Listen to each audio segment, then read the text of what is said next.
दोस्तों, आप लोग वीडियो को लाइक नहीं करते हो। वीडियो को लाइक कर दिया करो यार। चलो चलते हैं स्टोरी की तरफ। जिन्नात की खौफनाक कहानी।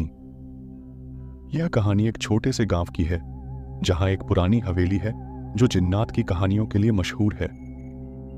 गांव के लोग इस हवेली के पास जाने से डरते हैं क्योंकि वहां से अजीब आवाजें और रोशनी दिखती हैं। किसी ने कभी उस हवेली के अंदर जाने की हिम्मत नहीं की, लेकिन यह हवेली हमेशा लोगों के बीच चर्चा का विषय बनी रहती है। गुड्डू एक युवक जो शहर से अपने दोस्तों के साथ गांव में आया है। गुड्डू को पुरानी जगहों और उनकी कहानियों में बहुत रुचि है। जब उसे हवेली की कहानियों के बारे में पता चलता है तो उसकी जिज्ञासा और भी बढ़ जाती है। गांव के बुजुर्ग गुड्डू को हवेली से दूर रहने की चेतावनी देते हैं। वे बताते हैं कि वहां जिन्नात का वास है और जो भी हवेली के अंदर गया वह कभी वापस नहीं आया। लेकिन गुड्डू इन कहानियों को सिर्फ अंधविश्वास मानता है और हवेली के अंदर जाने का निर्णय लेता है। गुड्डू और उसके दोस्त रात को हवेली के पास जाते हैं।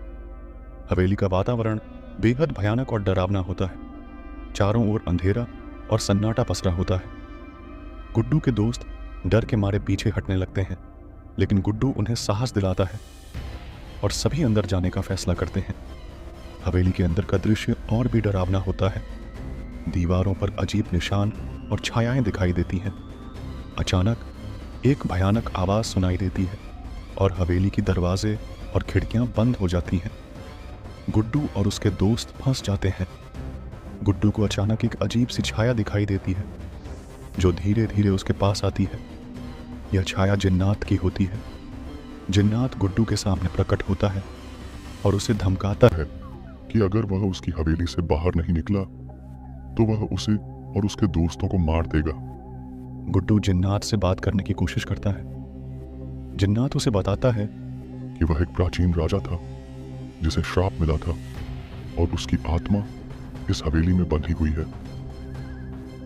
जब तक कोई उसके श्राप को नहीं तोड़ेगा वह यहाँ फंसा रहेगा। गुड्डू जिन्नात को मुक्त करने का उपाय सोचता है। वह जिन्नात से वादा करता है कि वह उसे मुक्त करेगा। जिन्नात उसे एक पुरानी किताब के बारे में बताता है जिसमें श्राप को तोड़ने का उपाय लिखा हुआ है। गुड्डू और उसके दोस्त उस किताब की तलाश में निकल पड़ते हैं। कई मुश्किलों के बाद गुड्डू उस किताब को ढूंढ निकालता है और जिन्नात के श्राप को तोड़ने का उपाय करता है। जिन्नात की आत्मा हवेली से मुक्त होती है और वह शांति प्राप्त करता है। हवेली का श्राप टूट जाता है और गुड्डू और उसके दोस्त सुरक्षित गांव लौट आते हैं। इस घटना के बाद गुड्डू की जिंदगी हमेशा के लिए बदल जाती है। वह अब समझता है कि हर कहानी में सच्चाई होती है और अंधविश्वास का भी एक आधार होता है।